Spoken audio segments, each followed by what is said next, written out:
Hello student, welcome to the teacher study.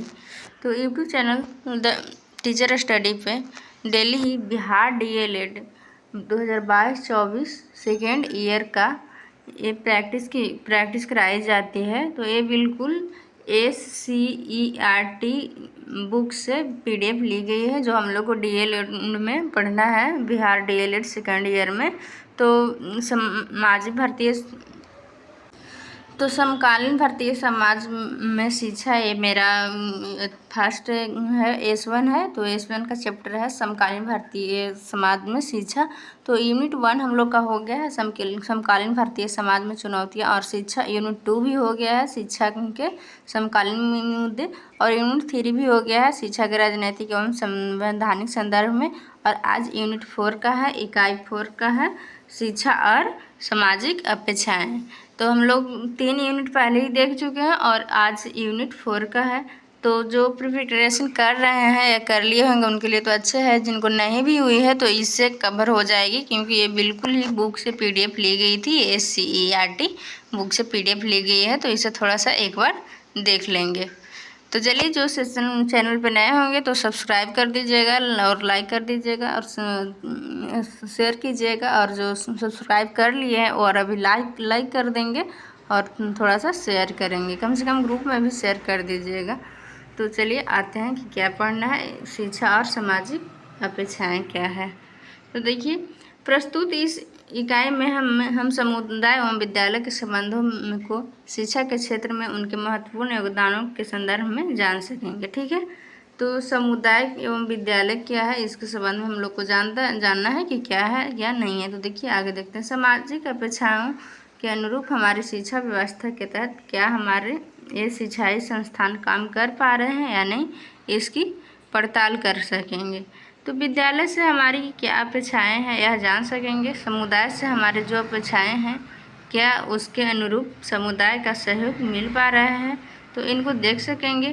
तो देखिए और क्या है, तो विद्यालय के सरकारीकरण के पश्चात समुदाय का विद्यालयों के प्रति रुझान को देख सकेंगे, और उससे आगे के समय 1991 में आर्थिक सुधार नीतियों के लागू होने के कारण उदारीकरण, निजीकरण और वैश्वीकरण का शिक्षा पर पड़ने वाले सकारात्मक एवं नकारात्मक प्रभाव की जानकारी लेंगे। और इसके साथ साथ इस इकाई में मतलब यूनिट 4 में हम लोग शिक्षा के माध्यम से भाषा के तौर पर अंग्रेजी की तरफ समाज के झुकाव को देखते हुए स्वतंत्रता पश्चात अब तक की भाषा नीतियों पर, जिसमें त्रिभाषा सूत्र की महत्ता की भी बात करेंगे। अंत में समाज में नवाचार और विकास के लिए शिक्षा पर भी विचार विमर्श इस इकाई में किया जाएगा। तो देखिए, हम लोग ये देख लिए कि यूनिट 4 में क्या क्या पढ़ना था। ये यूनिट 4 की क्लास है, और शिक्षा और सामाजिक अपेक्षाएं में क्या क्या पढ़ना है। तो हम लोग सबसे पहले तो विद्यालय समुदाय को देखना है, और शिक्षा के क्षेत्र में महत्वपूर्ण योगदान क्या क्या योगदान है। उसके बाद सामाजिक अपेक्षाएं देखना है, उदारीकरण, निजीकरण, वैश्वीकरण, शिक्षा पर पड़ने वाले सकारात्मक और नकारात्मक प्रभाव को भी जानेंगे। तो चैनल पे बने रहिएगा, क्योंकि लास्ट तक ये थोड़ा सा लॉन्ग टॉपिक है, तो थोड़ा सा टाइम लगेंगे, लेकिन पूरी इसमें बताया गया है। और ये बिल्कुल SCERT PDF से लिया गया है, तो थोड़ा सा ध्यान देंगे। तो चलिए आगे देखते हैं क्या। तो देखिए, यहाँ है उद्देश्य, शिक्षा और सामाजिक अपेक्षाएं का उद्देश्य क्या क्या है। तो हम लोग थोड़ा सा यहाँ पे देख लेंगे कि शिक्षा और सामाजिक अपेक्षाएं का उद्देश्य क्या है। तो देखिए, इसमें गया है कि समुदाय एवं विद्यालय के परस्पर संबंध एवं उनके योगदान को जानेंगे।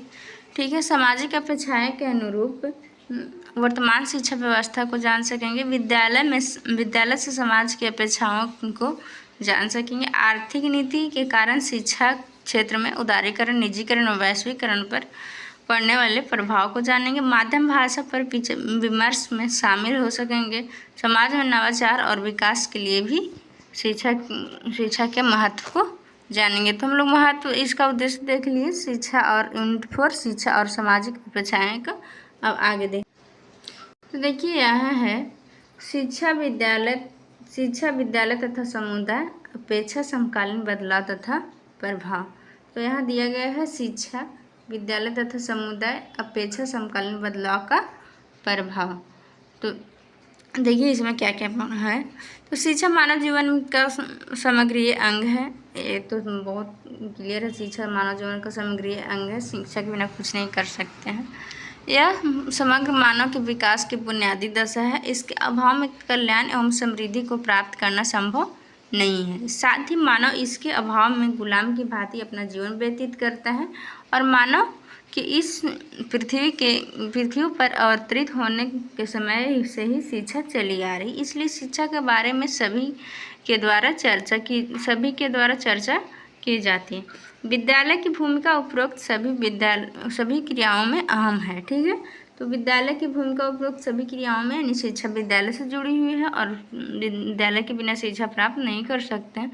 तो क्योंकि जब कभी भी विद्यालय का नाम मस्तिष्क में आता है तो इसका सीधा मतलब होता है कि शिक्षा प्रदान करना एवं व्यक्तित्व का विकास करना। एकदम बात सही है कि शिक्षा प्रदान करना और व्यक्तित्व का विकास करना विद्यालय से ही होता है। तो देखिए यहाँ पर क्या है फिर।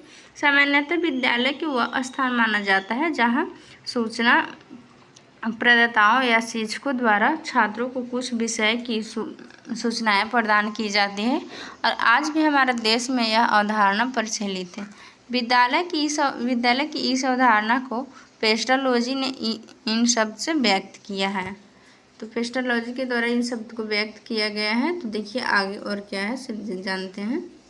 तो देखिए यहाँ है हम लोग का पढ़ना है विद्यालय की अपेक्षाएं। हम बताए थे कि सामाजिक अपेक्षाएं क्या है, और क्योंकि इसका यूनिट 4 का मतलब टॉपिक ही है शिक्षा और सामाजिक अपेक्षाएं। तो विद्यालय की अपेक्षाएं क्या है, सामाजिक अपेक्षाएं क्या है, तो यहाँ हम बताते हैं। तो विद्यालय से क्या अपेक्षा आप रखते हैं, तो यहाँ बतलाया गया।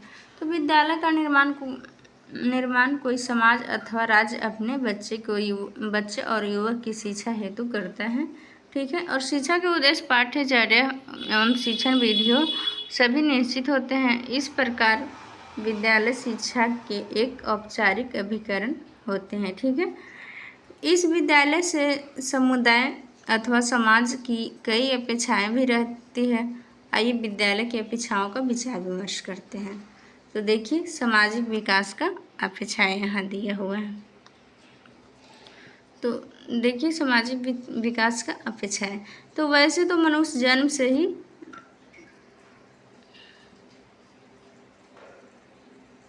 देखिए यहाँ वैसे तो मनुष्य जन्म से ही सामूहिकता की मूल प्रवृत्ति लेकर पैदा होता है। तो देखिए मनुष्य बच्चों को कोरा कागज़ की तरह नहीं पैदा होता है, कुछ ना कुछ तो लेकर ही पैदा होता है। उनमें कुछ बुद्धि पहले से होती है। तो वही यहाँ बताया गया है कि वैसे तो मनुष्य जन्म से ही सामूहिकता का समृद्धि लेकर ही पैदा होता है, लेकिन वह अपने लोगों के बीच में किस प्रकार रहे इसका प्रशिक्षण उसे अपने सामाजिक पर्यावरण से मिलता है। तो देखिए आप बच्चे को जिस समाज में रखिएगा उसी तरह से उसका डेवलपमेंट होगा। तो बच्चे को परिवार से ही पर्यावरण मिलती है और जिस परिवार के बीच में रहता है जैसे उसको शिक्षा मिलती है।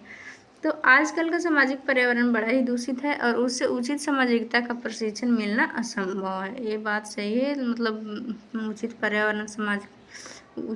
पर्यावरण दूषित है और उचित सामाजिकता का प्रशिक्षण मिलना असंभव है। तो ये बात सही है। तो विद्यालयों से ऐसे सतर्कता सहित कार्य करते हुए अपने बच्चों को उचित शिक्षा देने की अपेक्षा रहती है।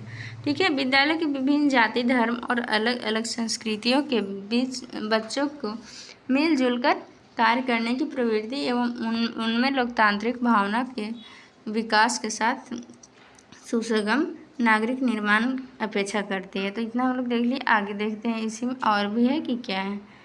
तो देखिए शारीरिक विकास की अपेक्षाएं। तो देखिए शारीरिक विकास की अपेक्षाएं, जब हम शिक्षा के उद्देश्य सर्वांगीण विकास निर्धारित करते हैं तो उसके एक घटक के रूप में शारीरिक विकास की बात कही जाती है। तो शारीरिक विकास की अपेक्षाएं सर्वांगीण विकास निर्धारित करती है। जब हम घटक की बात करते हैं तो शारीरिक विकास की बात की जाती है और विद्यालय से अपेक्षा की जाती है कि वे बच्चों के लिए खेल कूद तथा व्यायाम की पूरी व्यवस्था करें और बच्चों को स्वास्थ्य एवं स्वच्छता के भाव विकसित करें। तो देखिए इतना तो हम लोग देख रहे हैं। अब आगे है मानसिक विकास की अपेक्षाएं। तो मानसिक विकास की अपेक्षाएं क्या है तो देखते हैं। तो देखिए मानसिक विकास की अपेक्षाएं। आज मानसिक विकास का क्षेत्र बड़ा व्यापक है और मानसिक विकास का सीधा संबंध विचारों से होता है एवं विचारों का भाषा से। इसलिए मानसिक विचारों का सबसे पहला सोपान बच्चों भाषा के विकास है और भाषा और विचार का विकास साथ साथ होता है और इसके बाद इसके क्षेत्र में मानसिक शक्तियाँ, स्मृति, कल्पना, चिंतन और तर्क आदि का विकास किया जाता है और व्यक्ति में विवेक शक्ति आती है। आगे के सोपान में विभिन्न तथ्यों की जानकारी आती है और सबसे अंतिम में सोपान मानसिक रोगों को बचने से उपाय करता है। तो ये सब मानसिक अपेक्षाएं थी। शारीरिक अपेक्षाएं देख लिए और सामाजिक विकास की अपेक्षाएं, विद्यालय की ऐसे अपेक्षाएं हम लोग समझ चुके हैं। अब देखिए आगे क्या है। तो देखिए एक नज़र हम लोग देख लेंगे कि आजकल के विद्यालय में क्या हो रही है, क्या नहीं है, क्या नहीं है। तो देखिए क्या यहाँ है कि विद्यालय की वर्तमान स्थिति। तो ये एग्जाम में भी आता है और इसको देख लेंगे कि आज के और पहले की क्या था। तो आज़ादी के बाद भारत का ध्यान प्राथमिक एवं प्रारंभिक व माध्यमिक विद्यालयों पर तत्कालीन नहीं था। शुरुआती वर्षों में उच्च शिक्षा का प्राथमिकता में रहा और प्राथमिक शिक्षा जाएंगे 1 to 5 और 1 to 8 प्रारंभिक शिक्षा पर आते हैं और 17 साल लग गए और 1964 ईस्वी में कोठरी आयोग गठन किया और इसी आयोग ने सर्वप्रथम सुझाव दिए कि इसके परिणाम स्वरूप 1968 में भारत की पहली राष्ट्रीय शिक्षा नीति अस्तित्व में आ सकी और कोठरी आयोग ने इसे ऐसे महत्वपूर्ण सुझाव दिए जो आज भी लक्ष्य बने हुए हैं। और आयोग के सुझाव था कि समाज के अंदर व्याप्त उमड़ा और सामाजिक भेदभाव को समूल नष्ट करने के लिए समान स्कूल प्रणाली कारगर औजार होगा और समान स्कूल व्यवस्था के आधार पर ही सभी वर्गों समुदाय के बच्चों के साथ समान शिक्षा पा सकेंगे। और आयोग ने कई और भी महत्वपूर्ण सुझाव दिए थे। फिर 1986 में राष्ट्रीय शिक्षा नीति का निर्माण हुआ और इसमें कमज़ोर वर्गों के बच्चे को शिक्षा 21वीं सदी के अनुरूप कौशल तथा योग्यताओं का विकास, बाल केंद्रित शिक्षा और शहरी ग्रामीण क्षेत्रों की शिक्षा से जोड़ने जैसे प्रमुख विचार थे। ठीक है, तो इस बीच 1 अप्रैल 2010 को, तो देखिए 1 अप्रैल 2010 को शिक्षा अधिकार कानून भी लागू किया गया।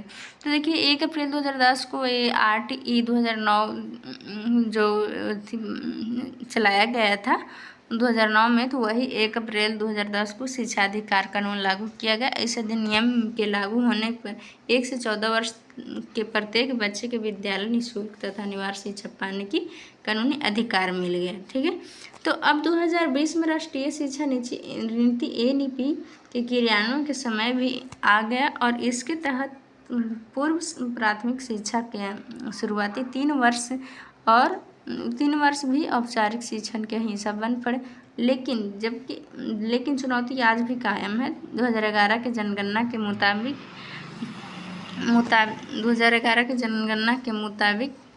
8.4 करोड़ बच्चे स्कूल ही नहीं जाते हैं, जबकि 78 लाख बच्चे ऐसे हैं जो स्कूल तो जाते हैं लेकिन इसके साथ काम पर भी जाते हैं। तो क्या समय परिवर्तन के साथ हमारे विद्यालय में हमारी अपेक्षाएं अनुरूप काम किया है? शायद नहीं, वजह चाहे जो भी हो। ठीक है, तो हम विद्यालय और उसके भौतिक दशाओं के लगातार सुधार लाते जा रहे हैं। लेकिन यदि निष्पक्ष होकर विचार करें तो पता चलेगा कि आज अधिकतर विद्यालयों की दशा इतनी भी अच्छी नहीं है। उससे लक्षित उद्देश्यों का प्राप्ति पूर्णतः करा ली जाए तो NEP 2020 के लक्ष्यों को प्राप्ति हेतु अभी भी अधूरा संरचना और शिक्षण अधिगम प्रक्रिया को और सुदृढ़ करने की जरूरत है। हालांकि इस बीच कुछ सरकारी और कुछ निजी विद्यालयों की अपेक्षानुरूप कार्य कर सफलता भी हासिल की है, परंतु हमें इसे व्यापक स्तर तक हासिल करने की बहुत जरूरी है। तो देखिए हम लोग पहले से ही देख लिए कि 1991 से भी देखें और 2001 की भी शिक्षा देखें क्या है क्या नहीं है। तो ये हम लोग देख चुके हैं कि विद्यालयों की वर्तमान में स्थिति क्या है और पहले की क्या थी। तो हम लोग अब आगे देखेंगे। देखिए यहाँ है कि समुदाय क्या है।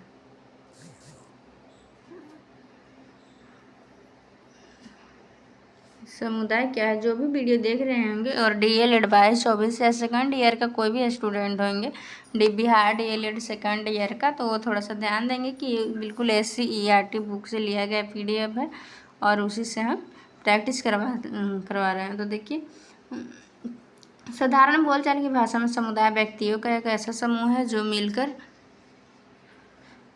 समान उद्देश्य की प्राप्ति तथा समान जीवन व्यतीत करने के लिए एक निश्चित भूभाग में रहते हैं। अतः समुदाय के निर्माण के लिए सामान्यतः हित निश्चित भूभाग, सामान्यतः जीवन स्तर का तथा एकता की भावना का होना अनिवार्य है। वस्तुतः समुदाय अति विस्तृत तथा व्यापक शब्द है और इसमें विभिन्न प्रकार के सामाजिक समूहों के समावेश रहता है। उदाहरण अर्थ परिवार, धार्मिक संघ, जाति, पड़ोस, नगर, राज्य एवं राष्ट्र समुदाय के विभिन्न रूप में है। सभ्यता की प्रगति और इसके परिणाम स्वरूप विश्व के लोगों की एक दूसरे पर अधिक निर्भरता हो जाने के कारण समुदाय के धारण विस्तृत हो गई है और आज हम विश्व समुदाय के धारण को व्यवहारिक रूप से प्रदान करने के लिए प्रयत्नशील हैं। प्रत्येक समुदाय में 1 वर्ग किलोमीटर से कम का क्षेत्र हो सकता है या घेरा विश्व का भी हो सकता है। तो समुदाय में देखिए एक छोटा भी हो सकता है, एक बड़ा समुदाय भी हो सकता है। तो यह क्षेत्र घेरा इस बात पर निर्भर करती है कि इसके सदस्यों में आर्थिक, सांस्कृतिक और राजनीतिक समानताएं हों। ठीक है। और ब्राउन ने लिखा है। तो देखिए समुदाय का परिभाषा ब्राउन ने क्या दिया है, तो यहाँ पर बताया गया है। तो समुदाय में मेरा अभिप्राय इस छोटे समूह से है जिसमें विभिन्न प्रकार के व्यक्ति, युवक और वृद्ध, पुरुष और स्त्री विभिन्न कुशलताओं और योग्यताओं से युक्त सजातीय पड़ोसियों के समान साथ मिलकर रहते हैं। यह प्राथमिक समूह है जिसमें नवीन के अनेक मुख्य कार्य समूह में रहकर एक दूसरे का सहयोग किए जाते हैं। तो देखिए हम लोग समुदाय को अच्छी तरह से देख चुके हैं और क्या है क्या नहीं है, और इसे ध्यान दीजिए क्योंकि SDA book SCERT second year Bihar DL का सेकंड ईयर से बुक से लिया गया है। तो इसको थोड़ा सा देख लेंगे। तो देखिए हम आगे क्या देखना। समुदाय से अपेक्षाएं क्या है। हम जानते हैं कि परिवार की भांति समुदाय भी शिक्षा का एक प्रभावशाली अभिकरण होता है और कोई समुदाय कितना भी छोटा क्यों न हो वह परिवार के काफ़ी बड़ा होता है। इसलिए कि दुनिया से निकलकर जब बच्चा अपने समुदाय में पैर रखता है तो वह समुदाय के अनेक व्यक्तियों और संस्थाओं के संपर्क में आता है और उसका अनुकरण कर अनेक बातें सीखता है। समुदाय के बच्चे अपने परिवार में सीखे हुए ज्ञान एवं व्यवहार में सुधार लाते हैं।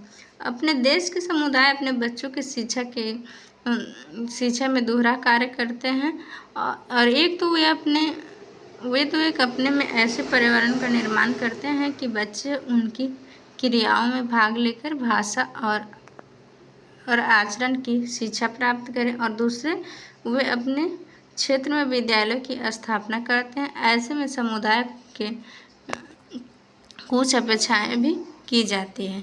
तो देखिए हम लोग समाज की अपेक्षाएं क्या थी तो एक देख लिए और आगे क्या। तो देखिए यहाँ है आवश्यक संसाधनों की उपलब्धता में भूमिका निर्वहन।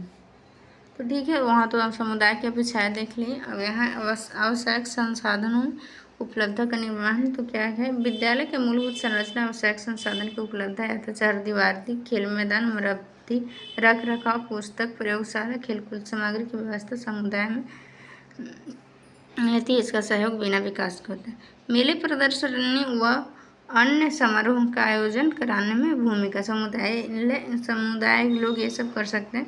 विद्यालय एवं प्रौढ़ शिक्षा में केंद्रों की व्यवस्था की अपेक्षा अपने क्षेत्र में पूर्व प्राथमिक शिक्षा हेतु सहयोग एवं जागरूकता प्रसार स्वच्छ एवं स्वच्छता को लागू करा पाने वाले अपेक्षा बच्चों को नैतिक और राजनीतिक सचेतता लाने में पूर्ण सकारात्मक सहयोग और सामाजिक विकृतियों को दूर कर शिक्षा के प्रसार अपेक्षित भूमिकाओं को निर्वहन करने की अपेक्षा बेहतर नागरिक निर्माण में सहयोग की अपेक्षा सामाजिक परिवर्तन लाने में नवाचार को लागू किए जाने वाले विद्यालय के साथ समन्वय करके बताने की अपेक्षा। तो देखिए ये सब समुदाय में हम लोग कर सकते हैं। तो आगे देखते हैं क्या है। तो देखिए यहाँ है समुदाय को विद्यालय के निकट कैसे लाना।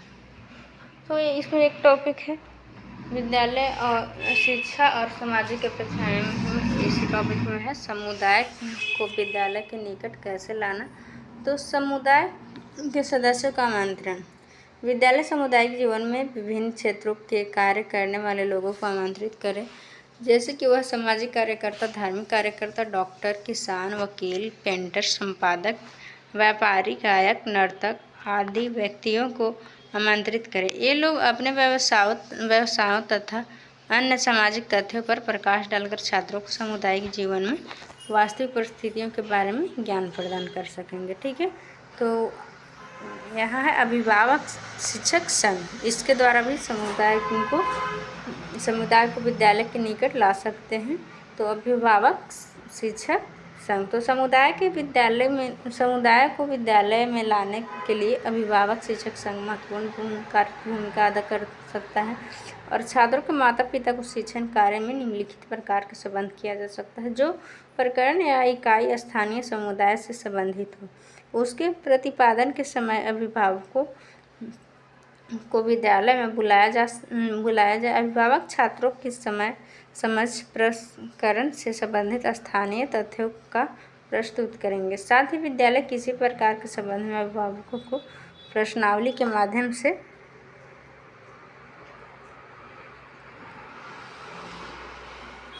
सूचनाएं प्राप्त कर सकता है।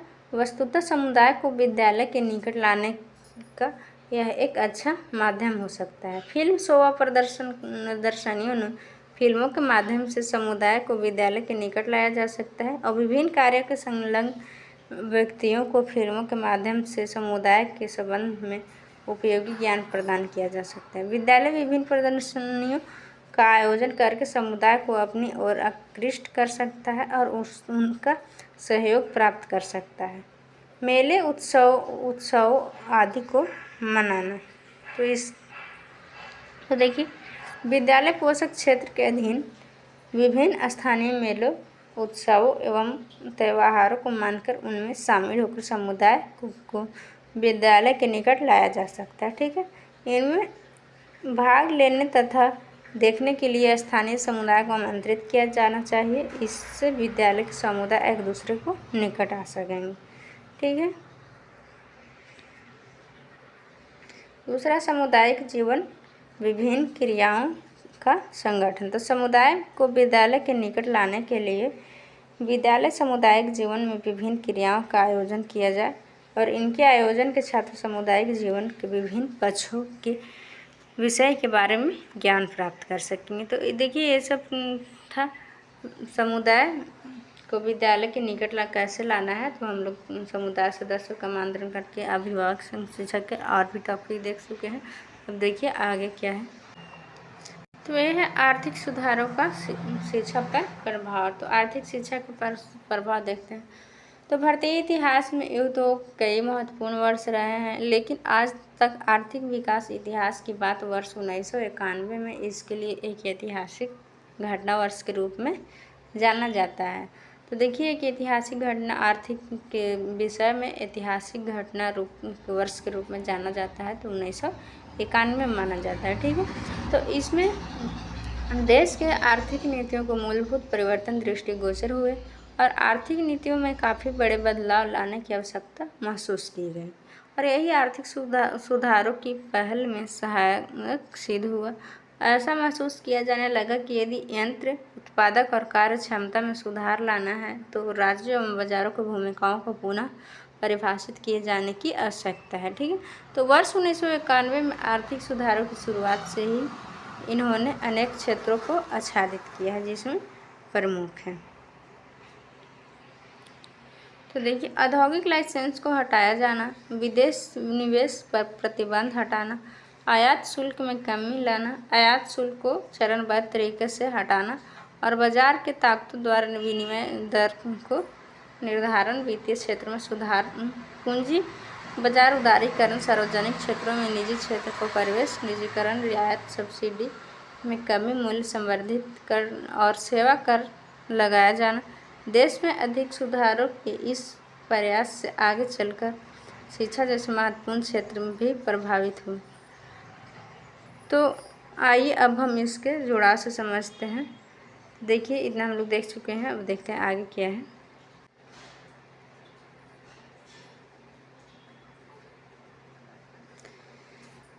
तो आर्थिक शिक्षा विकास एवं आर्थिक सुधारों से संबंध। देखिए, यहाँ हम लोग देख रहे हैं आर्थिक शिक्षा का आर्थिक विकास एवं आर्थिक सुधारों से संबंध। तो आर्थिक विकास के लिए मानवीय संसाधन को बहुत महत्व है। मानवीय संसाधनों का बहुत महत्व है, जिसके द्वारा निरंतर आर्थिक विकास होता रहता है और देश उन्नति करता रहता है। जितना सक्षम व योग्य मानवीय संसाधन हो, उतना ही विकास होता है।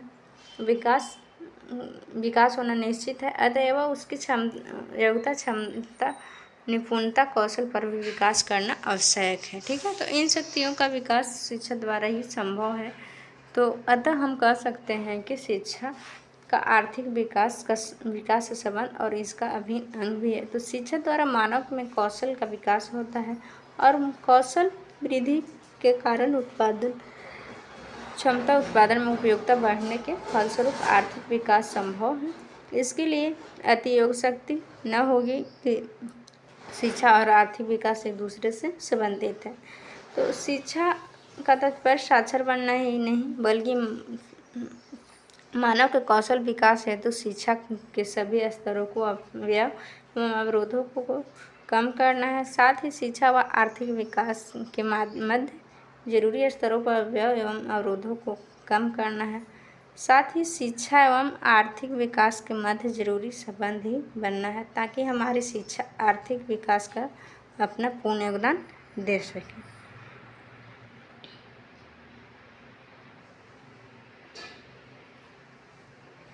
तो देखिए, प्राथमिक क्षेत्र शिक्षा का प्राथमिक, जब प्राकृतिक संसाधनों का उपयोग से किसी वस्तु का उत्पादन होता है, जैसे कृषि, डेयरी मिल्क, मत्स्य एवं वनों का उत्पादन। द्वितीय क्षेत्र में और तृतीय क्षेत्र में क्या है? तो द्वितीय क्षेत्र में प्राकृतिक उत्पादों का विनिर्माण प्रणाली द्वारा अन्य रूपों में परिवर्तित किया जाना। ये प्रकृति के उत्पादित नहीं बल्कि निर्मित किए जाते हैं। वह प्रक्रिया किसी कारखाने, कार्यशाला या घर में नहीं हो सकता, जैसे कपास के रेशे, सूत काटना और कपड़ा बनाना। तृतीय क्षेत्र, तो तृतीय क्षेत्र में एक गतिविधियाँ प्राथमिक एवं द्वितीय क्षेत्र का विकास में मदद करती हैं। एक गतिविधियाँ स्वतः वस्तुओं का उत्पादन नहीं करती, बल्कि उत्पादन प्रक्रिया में सहयोग करती है। जैसे सूत या बने कपड़ों को भंडारण हेतु गोदामों की जरूरत, व्यापार में सलाहित हेतु दूसरों को वार्तालाप या बैंक से कर्ज लेने हेतु सेवाओं देने हेतु जरूरत। तो सेवाओं के क्षेत्र में कुछ ऐसी भी सेवाएं शामिल है जो प्रत्यक्ष रूप से वस्तुओं को उत्पादन में सहायता करती है।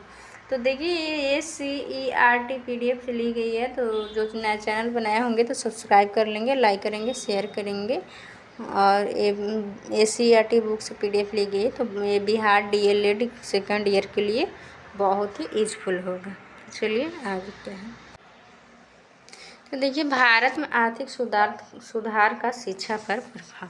तो भारत में जब कभी आर्थिक सुधारों की शिक्षा पर प्रभाव देखने की बात कही गई, तो हमें प्रमुख घटक उदारीकरण, निजीकरण और वैश्वीकरण जैसे LPG द्वारा शिक्षा पर पड़ने वाले प्रभाव को देखना जरूरी है। तो उदारीकरण का शिक्षा पर प्रभाव इधर बताया गया है, तो देखिए क्या है। तो उदारीकरण का शिक्षा पर प्रभाव। तो शिक्षा में उदारीकरण का मुख्य उद्देश्य शिक्षा संस्थाओं की स्थापना, संचालन एवं शैक्षिक कार्यक्रमों का नियोजन, क्रियान्वयन तथा पर्यवेक्षण में उदार दृष्टिकोण अपनाकर उन्हें परंपरागत रूढ़िवादी दृष्टिकोण से मुक्त कराना एवं सभी वर्गों की गुणात्मक शिक्षा प्रदान करना है। ठीक है, तो वैज्ञानिक एवं तकनीकी प्रगति के इस युग में सामाजिक परिवर्तन का अनुरूप शिक्षा व्यवस्था कल्याणकारी राज्य की स्थापना, जनसंख्या की वर्तमान आवश्यकताओं की पूर्ति, आर्थिक विकास, रोजगार के अवसरों में वृद्धि, पर्यावरण प्रदूषण जनित समस्या इत्यादि की दृष्टि के शिक्षा के उदारीकरण की अत्यंत आवश्यकता है।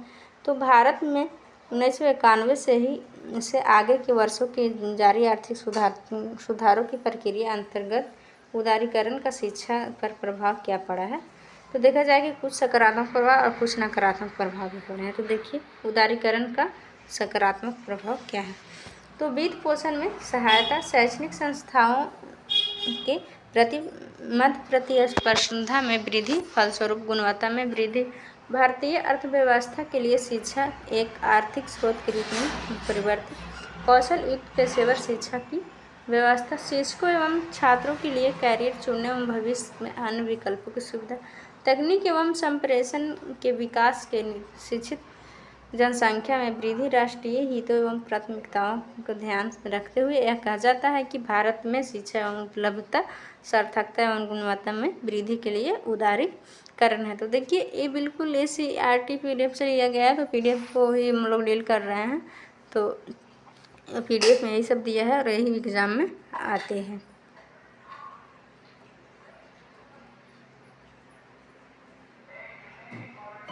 तो देखिए आगे क्या है, समाज में नवाचार एवं विकास के लिए शिक्षा। तो देखिए आइए सबसे पहले नवाचार क्या है ये जान लेते हैं। तो नव प्लस आचार को जानने का प्रयास करते हैं। इसका समान अर्थ है नवीनता लाना, परिवर्तन लाना। वास्तविक नवाचार आर्थिक किसी उत्पादन में प्रक्रिया या सेवा से थोड़ी बहुत बड़ा परिवर्तन लाना। तो हम पहले ही बता चुके थे कि नवाचार क्या होता है, सामाजिक अपेक्षाएँ क्या होती है, शिक्षा की अपेक्षाएँ क्या है। तो और ये सब हम लोग बता रहे हैं और ये बिल्कुल NCERT PDF से लिया गया है। तो देखिए हम लोग देख लिए कि नवाचार का मतलब होता है नवीनतम लाना, परिवर्तन लाना, और नवाचार का अर्थ होता है किसी उत्पादन प्रक्रिया या सेवा में थोड़ा या बहुत बड़ा परिवर्तन लाना। नवाचार के अंतर्गत कुछ नया उपयोग तरीका अपनाया जाता है, जैसे नई विधि प्रविधि, नई तकनीकी, नई कार्य पद्धति, नई सेवा, नया उत्पाद आदि।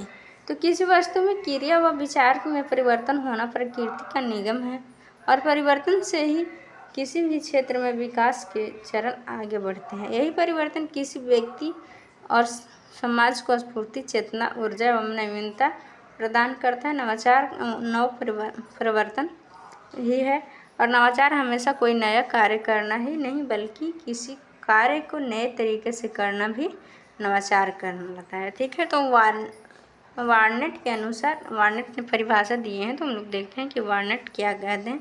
तो वार्नेट के अनुसार कहा गया है कि नवाचार एक विचार है और व्यवहार या पदार्थों को नया रूप है जो वर्तमान स्वरूप में सकारात्मक दृष्टि से भिन्न है। नवाचार की कुछ विशेषताएं होती है।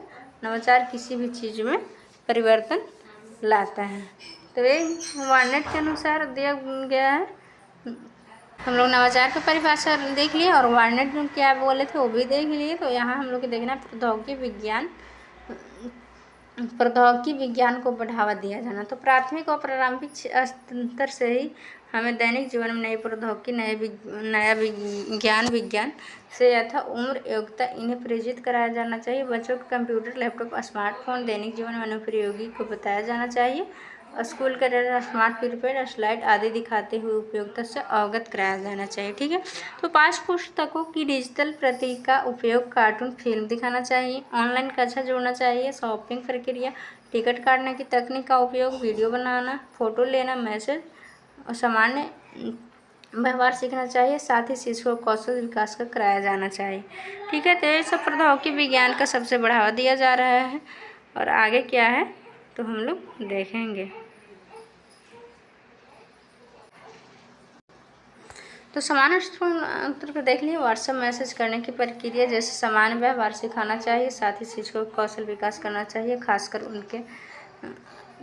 उनके एंड्रॉयड फ़ोन से बहुत तरह के ऐप उन्हें काम करने के लिए, प्रश्न का मूल्यांकन करने का, क्विज कराने का जैसे काम करने का बढ़ावा प्रस्ताव देना चाहिए। ठीक है। तो देखिए शिक्षा संस्थान में TEI शिक्षकों के साथ शिक्षा के कठिन अधिगम बिंदुओं पर विद्यार्थी के मूल्यांकन तरीकों से विषय वस्तु को विकास अधिगम को प्रतिकूल अनुरूप प्रश्नों को निर्माण नवाचार शिक्षण अधिगम को सामग्रिक प्रक्रिया शोध बढ़ाने हेतु जैसे कार्यों को शैक्षिक नवाचार के अंतर्गत कराने की आवश्यकता होगी। ठीक है, तो देखिए ये लास्ट है। और स्कूलों में सामाजिक उत्पादकों के कार्य स्थानीय कृषि संबंधी ज्ञान को बढ़ावा देते हुए काम कराकर समुदाय के संपर्क में किए जाने वाले कुछ प्रोजेक्ट कार्यों को बढ़ावा देकर समाज में जागरूकता अभियान चलाकर कुछ प्रदर्शनी लगाकर नाटक गीत नृत्य वाद विवाद पेंटिंग चित्रकारी को कराकर खेलों को बढ़ावा देकर भी शैक्षणिक नवाचार को बढ़ावा मिल सकता है। ठीक है, तो इस प्रकार शिक्षा में नवाचार द्वारा छात्रों को देखिए, तो नवाचार को हम लोग अच्छी तरह से देख लिए हैं कि नवाचार का मतलब होता है नई तरह से न्यूनता लाना और नई तरह से कोई किसी को नई तरह से काम करना। तो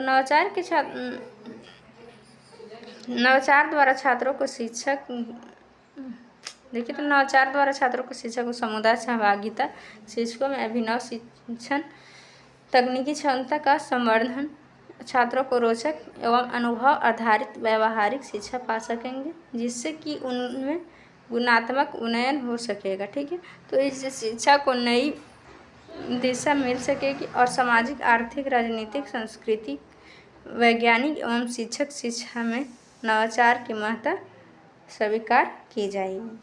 तो देखिए, हम लोग देख लिए हैं यूनिट 4 का S1 समकालीन भारतीय